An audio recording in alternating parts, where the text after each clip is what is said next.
Welcome to the England Rugby Pod.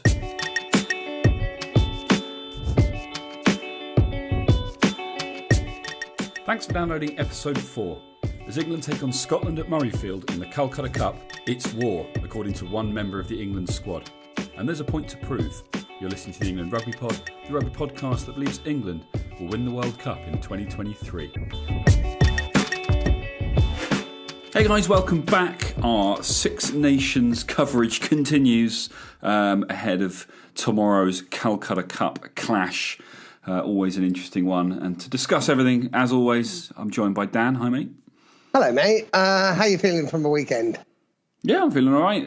We said midweek, disappointing result, but it's not a disaster, not the end of the world, and the key thing is how England respond.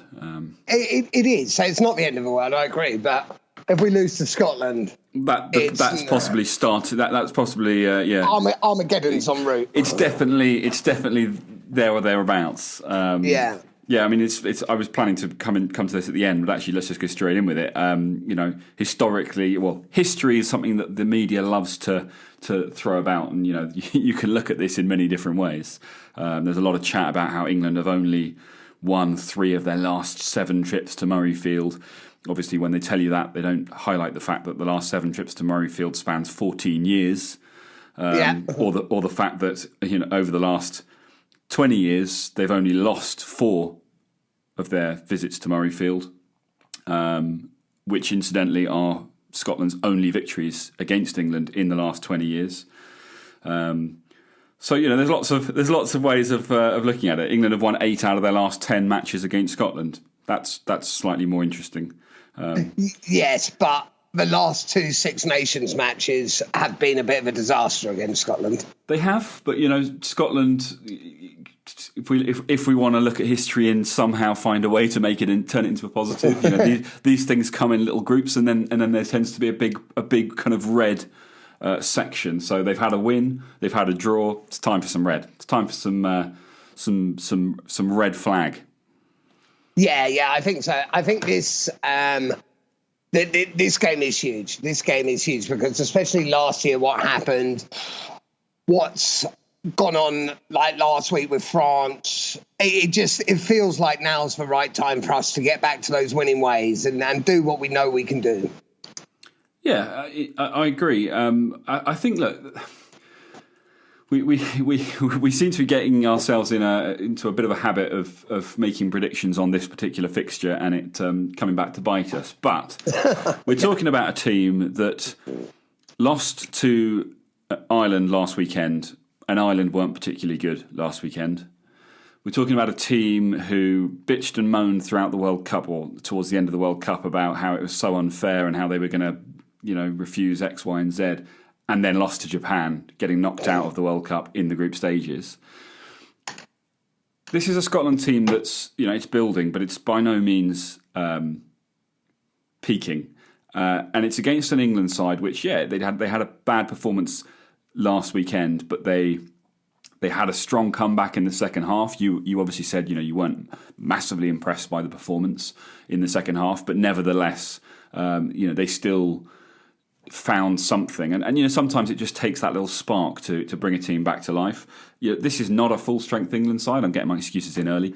This is not a full strength England side. There's some key people missing, and we'll come on to the team in a moment, and we can talk about the positional changes and what he's not done and what impact we think that will have. But on paper, this is still England's game to win, regardless of where it is. And as Eddie Jones has said on many occasions, the location isn't a factor. And if it becomes a factor, then it's because the players have allowed it to become a factor. Yeah, I think so. I agree. And I think for England in particular, they're a team that's notoriously hated by the rest of the rugby world. Maybe not just rugby, but we're talking rugby. So, they're used to kind of being not the underdog, but they're used to being the kind of the team that everyone wants to lose. And in 2019, they made a World Cup final despite that. So I don't think that that's a factor here. I think they're professional enough to look past that. It'll be interesting to see, if and what kind of games are played. There were obviously think was it the last fixture or was it the last fixture at Murrayfield when there was the little scuffle in the tunnel? It was the last fixture at Murrayfield, wasn't it? It was the Murrayfield, Ryan Wilson and Farrell, wasn't it? Yeah. So there is that blood. I quite like Lewis Ludlam's take on it, that, you know, there's, because like you said, there's so much chat about at Murrayfield, Scotland are going to go to war and things. And, you know, Ludlam saying that our passion is just as much as theirs. I can't remember his exact word, and I think he might have even used the word war. He did. He's coming, and this is a prime example. You know, like you say, Scotland, they talk about it all the time. Because Eddie Jones said brutality against France, and then what happened. Now that Ludlam said war, everyone's obviously now gone up in arms, going, "Oh, this is brilliant! You know, more fighting talk that's going to go nowhere. You know, England going to fall flat on their asses again." That's why we want to see a massive performance, and we need to see the first half from last year, and then have that again in the second half. You know, just put an embarrassing score on them. Yeah, do you know what I think? So I mean, Ludlam probably shouldn't have called William Wallace a motherfucker, but other than that, I think his sentiments are right. Look, we're not afraid to have that fight. But moving on, looking at the team from that, then. Yeah. So last week, I think they've picked a team for that battle. I think with Ludlam, especially if you look at back row, Ludlam, Curry, and Underhill. Like we say, it's not a big carrying team, but that is a breakdown team. Because a couple of years ago in Scotland, that's where we got absolutely schooled at the breakdown. Hopefully that won't happen again, because I thought last week against France we were quite poor. We didn't commit men. I think this team will get quick ball, and then I think we can open them up. I think the big, I mean, obviously the big change, or the big change that the media is talking about, is obviously Hines and Youngs. It's not really a change. They've swapped roles. You know, Hines is starting, Youngs is finishing. He's not been dropped. In fact, the only player that's been dropped from the squad is Joe Marler. Karen Dickey's out, but that's because his wife's gone into labour. Joe Marler's the only one that's been dropped, which I thought was quite harsh. But I didn't think he had that bad a game. But I quite like Joe Marler. But you know, obviously Mako's back, so that's sort of a positive. And maybe he just felt that you know, Joe and Mako are quite similar players, and so if you're going to have one of them, you want something different coming off the bench. There's only room for one of them, and actually they don't really complement each other as a starter and a finisher. I don't know. I'm guessing. Yeah, exactly. I mean, this is, we've probably mentioned this before, maybe not our area of expertise. Not yours, certainly. But I can tell you that Ellis Genge is covering the loose head, while Will Stewart is covering the tight head. Oh, good to know. Yeah. And do you know what? I think we've got a good team. I like the Hines coming in. I think Hines just looks that bit nippier. I think the key thing here for me is that if you're going to play a Curry at 8, and you're not going to commit to an out and out 8, as we discussed in the last episode, then you need to have someone at the base of the scrum who is going to ship the ball quickly, and that's going to be the key, because if you slow it down at the base of the scrum and you've not got, you know, a Billy picking and going to give you that extra room outside, it's got to be fast. You can't afford to slow it up and let blitz defences get up on you. You know, we can't afford, if we're going to have a JJ at 13 instead of a Manu, we can't afford to be giving him man and ball. It's just not effective, and it's not taking advantage of the skills that he has and what he's capable of doing. Quick ball is going to be key. I want to see some missed passes, get the ball out wide quickly. We saw how dangerous, we know it anyway, but we saw it against France. It was the turning point, is how dangerous Johnny May is in space. Oh my God, There just has to be a plan to make sure that he's getting the ball. When he's getting the ball, it's in space. There's no point in giving him man and ball. There's no point in giving JJ man and ball. You know, they're not crash ball merchants. We've not gone with that type of a team. So we've got to be looking to find the gaps and take advantage of those. Well, what are your thoughts on staying with the same back three, with Fairbanks starting at fullback again? I mean, look, I don't change my opinion from earlier in the week. I think fair. I mean, I guess the thing is, we were talking about Watson, and I'm guessing Watson is unavailable. I haven't actually seen anything official, but I'm assuming he's still injured. Yeah, he's officially unavailable. Yeah. So I get not bringing someone else in who's a punt. You know, you talked obviously about Ollie Thorley as a possibility. There's a few options. I think unless you were going to bring someone tried and tested in at fullback, why not stick with Furbank? You know, as you said, he's proven in the Premiership. He's a good player when he has the opportunity. Maybe he lacked opportunities last week. I think with Watson unavailable, fair enough. I'm not overly concerned about it. I don't think Furbank is the weak link in the England side, but you know it's a great opportunity and it's a big one because you know there's only so it doesn't really matter how many how few opportunities you get in the match. There's only so many opportunities you get to prove yourself in the squad, and unfortunately there are occasions as we've seen over the years where you know players may not get those opportunities during the game, and when it happens too many times in a row. You know, unfortunately for them, it can cost them their chances.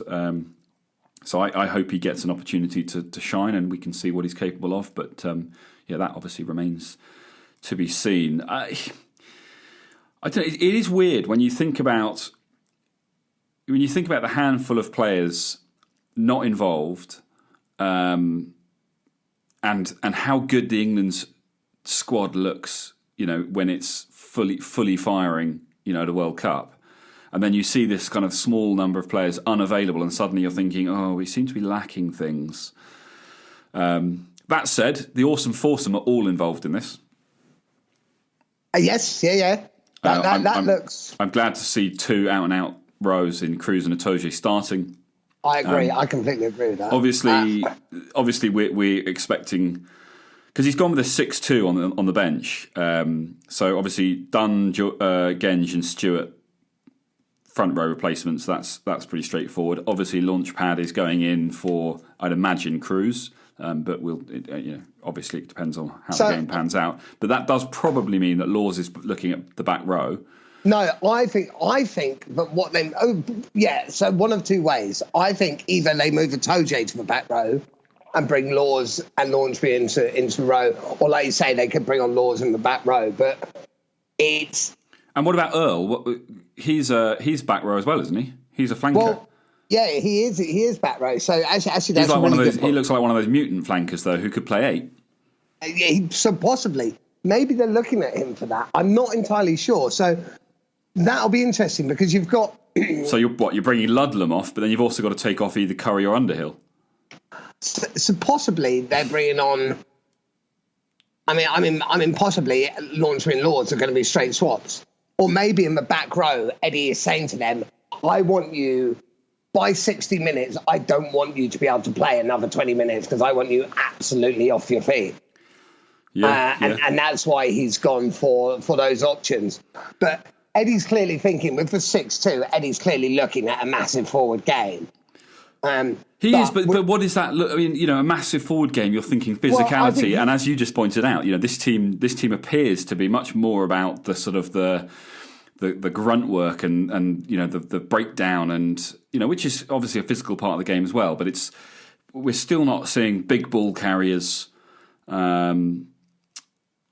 which means you're relying very much on the backs doing their thing, which was kind of what they went with last week.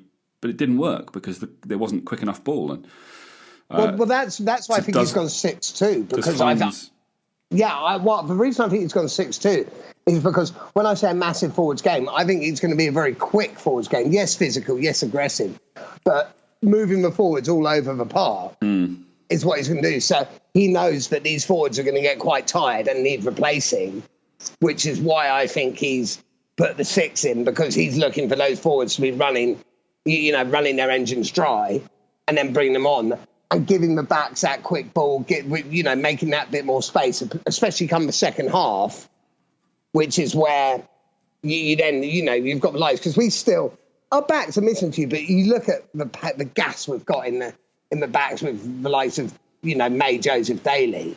And also you've got Ford and Farrell, especially Ford, who can open up and see those gaps. I actually really think, and someone like a Devoto, I think is brilliant. When there's a half gap, he sees it so well and gets through it. I think that's why he's on the bench, because I think the plan is to tire out the Scottish pack, and when they are slightly tired, come 60 minutes, if they're just that half second too late, into the pocket or, in guard, bodyguard, whatever. You've got Devoto who might see that and run through it. That's what I believe Eddie's plan is. Interesting. I think discipline's going to be key. Yeah, I think so, yeah. We need like Sinclair, Genge, probably slightly harsh, but Ludlam, just because black eyes and stuff make it look like he's probably quite aggressive. Earl looks like he's probably a bit of a mouthy fucker. So I think that's probably really unfair as well, because I know very little about him. But we just want. I mean, Genge is the big worry for me. He baby rhino. He's aggressive in a good way. To be fair, like he wasn't pinged last week, but just stay on that line, but the right side of it. We don't want to be seeing. He does like to get involved.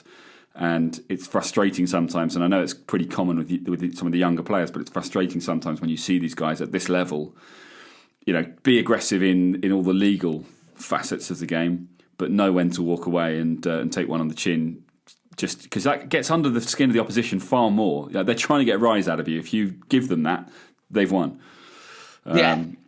So I just want to see a really professional game, aggressive, and let's back up Ludlam's fighting talk. If he wants it to be a war, let's make it a war, but let's do it within the confines of what's allowed and teach them a lesson of UK law. Yeah, if we stick to that will be a great start. What do you think? What do you think we're missing? Like, obviously the ball carrying thing. Do you think we are missing out? Do you think these decisions would be better off having a? I know we haven't said that, but would you personally like to see likes of a Don Brandt on the bench or a Sam Simmons, just somebody who's a bit more renowned for their carrying? I would like to see a carrier in there. I'd like to. I don't want to see Curry at 8. I said this last time, and I feel really strongly. Yeah. He's such a good player. Yeah. When he's in his position, and I'm not. He's still going to be an effective player on the pitch in open play, but set piece is so important. Particularly at international level, and having someone like Curry at 8, I just think you're not getting the best out of him. It just makes no sense to me. Like, you build a team around the key personnel, and if you take your key personnel and you stick them in the wrong position and then go, let's build now let's, I don't know. Just to me, it just makes no sense. Like, if Billy is so important to this England side, then you've got to be able... Surely it makes more sense, if Billy is so important to this England side, to have a like-for-like replacement so that the team can continue to kind of play the same game plan, rather than saying, well, if Billy's unavailable, then they've just got to be able to adapt. Well, yeah, but that's because of the squad you've selected.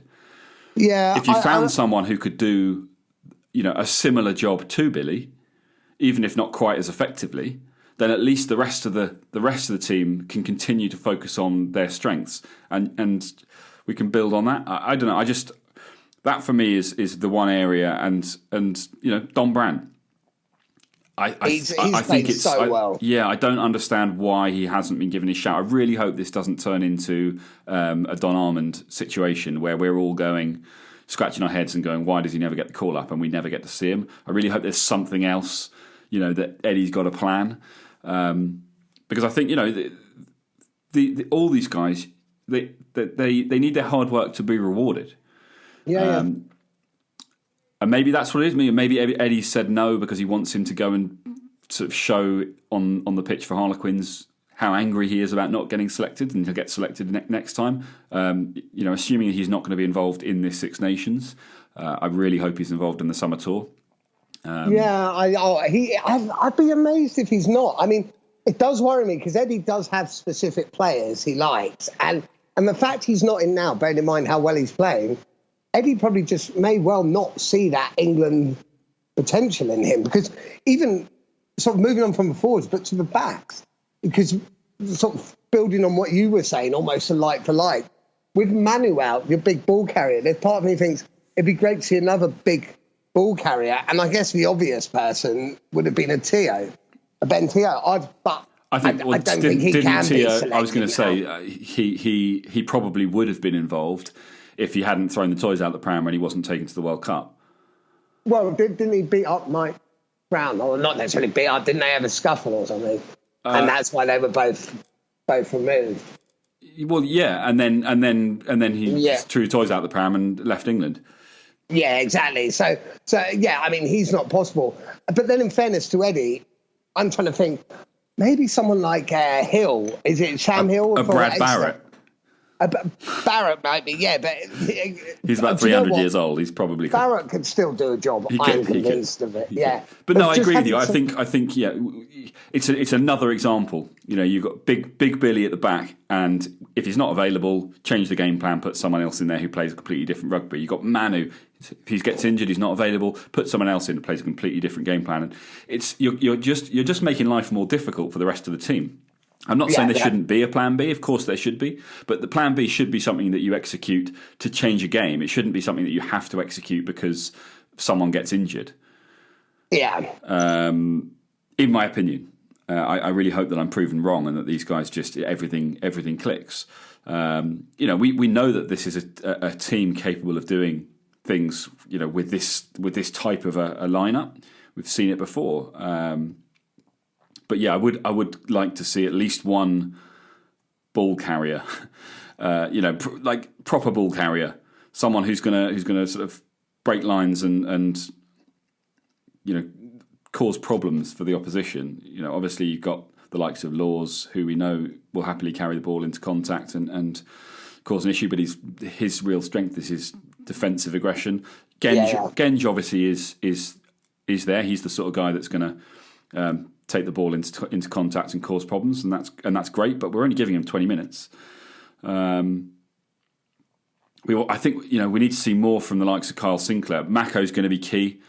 If Mako can get the ball, can get some go forward and make yards in the tackle, because that I think that was the difference against France.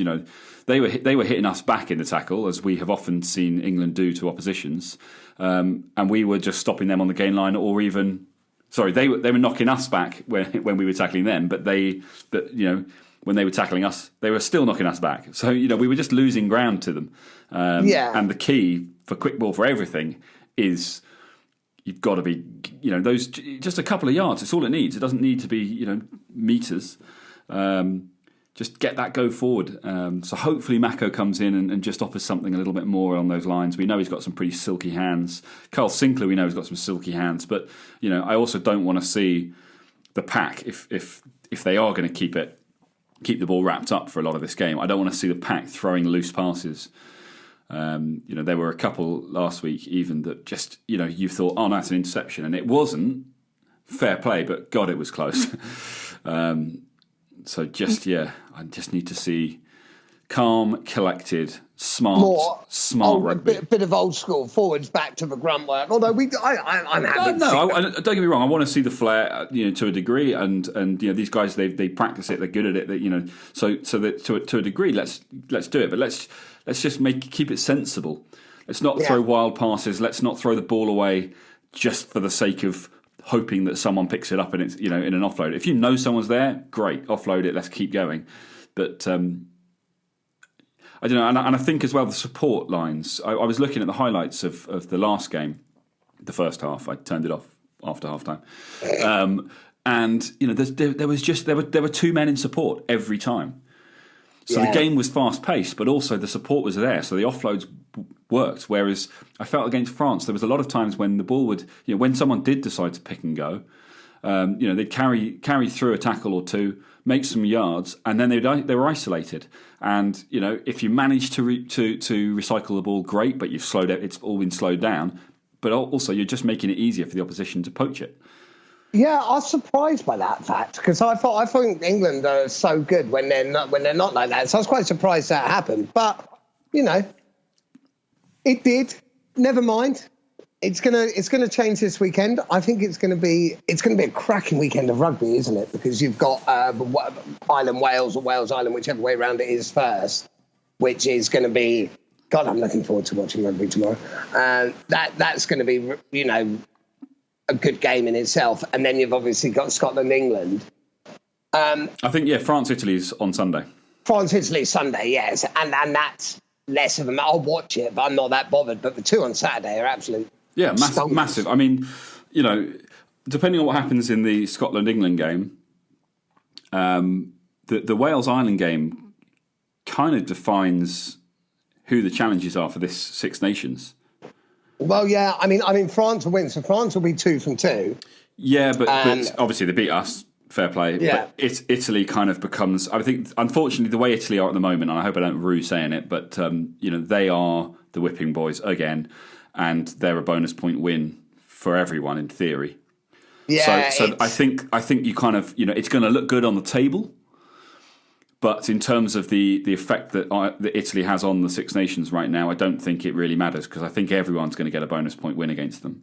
I think so. But the key is, do Ireland remain unbeaten, or do Wales remain unbeaten? And that's going to be the difference. Like a 6-all draw or something would be good for that game. That would be good. 3-3. not a great 0-0. What are you talking about? 0-0. Yeah, 0-0. It wouldn't be the best spectacle ever. No, but, it wouldn't. It would be interesting. No, I hope it's a good game. I think it'll be an interesting one. My heart says Ireland. My head has absolutely no idea, because Ireland were poor against Scotland. Ireland were poor, and Ireland were poor in the World Cup. And actually, Wales, despite the scoreline, didn't look that exciting against Italy. But at the same time, it's often very difficult to look good against a side that's just very poor. Yeah, I think Wales are in quite a good place. I think Wales might win that one. You think? I reckon Wales will win that one. And then, so we've gone Wales against Ireland, so let's get down to... I'm going Ireland against Wales, but yeah. You're going Ireland, okay. And let's get down to Scotland, England. What's your prediction? I'm going big, because, unlike me, on this occasion, I'm feeling confident. So I'm going 37-17. Ooh. 17-37. 37 to England. I think because it's at Murrayfield, it won't be quite as much. I am going 27-12 to England, obviously. Interesting. Well, I mentioned in the last episode that I've been speaking to Graham at Rugby Forecast. That's at Rugby, the number 4 cast. They do a lot of statistics, and it's quite interesting. I'm not going to go into too much detail, because apart from anything else, I don't really understand what it is they're doing and how they get there. But they have predicted England 2014. Oh, okay. Oh, that's not that far off what I was saying. So quite close. They've got, they're saying 64.9% chance that England win, 31.4% chance that Scotland win. They're assuming no bonus point win, but a bonus point loss. Interestingly, they've got Ireland 25, Wales 19. Same scenario with the bonus points. Hang on. Did you know this stuff before you predicted? In fairness, you predicted England were massive anyway. So I'm saying England 37-17. Yeah. So I did know it before, but I still think Ireland. Yeah, no, fair enough. But they've gone 25-19 to Ireland, and then they're going 38-18 to France. What's interesting is if their prediction is correct, the Grand Slam chance, they've got Ireland with a 10% chance, France with a 3% chance. But more importantly, despite that, they've got England, the favourites to win, 57% chance of winning if they beat Scotland tomorrow. Yes. Okay. As in a 57% chance of winning the Six Nations, despite having lost one, won one, and one of them being France. Okay. So I thought that was quite fascinating. Yeah, I need to start looking at their facts more. I quite like. I mean, you've told me about it quite a lot, and I like the sound of these guys. So if what they've predicted, which results wise is what I've said, you've got Wales ahead of Ireland, but they've got England first, Ireland second, Wales third, France fourth, Scotland fifth, Italy sixth. That's their projection. If this weekend's results turn out the way that they're suggesting. So it'll be interesting to see how they do turn out and what that does to their projections. If England lose, and this is what I was saying about Ireland and Wales being a key game, if England lose, but everything else remains the same, England's chances of winning drop to like 11%. Ireland the favourites. And England, it's then much more mixed, because England are then 33% chance of coming second, 24% chance of coming third, 19% chance of coming fourth, 13% chance of coming fifth. It's very different to a 57% chance of winning the whole thing if they beat Scotland. So it's fascinating that this game against Scotland who they're projecting to come fifth at the moment, could determine, a likely outcome of England doing very well to a very even chance that they could come anywhere in the table. Yeah. Okay. So clearly an important game. Massive game. Absolutely massive game by the sounds of it. I mean, it all depends how much weight you put on their statistical analysis. But, we did say we wanted to see how statistics compare to our heart overhead predictions. But yeah, obviously, if my result comes right and England get the bonus point win and Scotland obviously don't get a bonus point loss, then that just increases England's chances even more. So I think what this highlights is just how important it is for England to put the France result behind them. So a massive performance against Scotland and a good result kind of just wipes that out. And if France go on to be unbeaten in the competition, then fair play, grand. Yeah, if you get but really what I think we need to be in a position where, coming off the back of the Scotland game, we're saying, we're not planning to lose any more games. So France, it's up to you now. You managed to beat us in the opener. We were a bit rusty maybe. We're not losing again. So if you want to win this thing, you better go and do the Grand Slam. And if they do, fair play. Yeah, I like it. Well, I think that's probably. I mean, we did our sort of earlier in the week. That's our France. That's our Scotland England predictions. And do you know what? It's about time we bring the Calcutta Cup back. We will, and I look forward to all our worries about ball carriers just being completely unfounded. Exactly.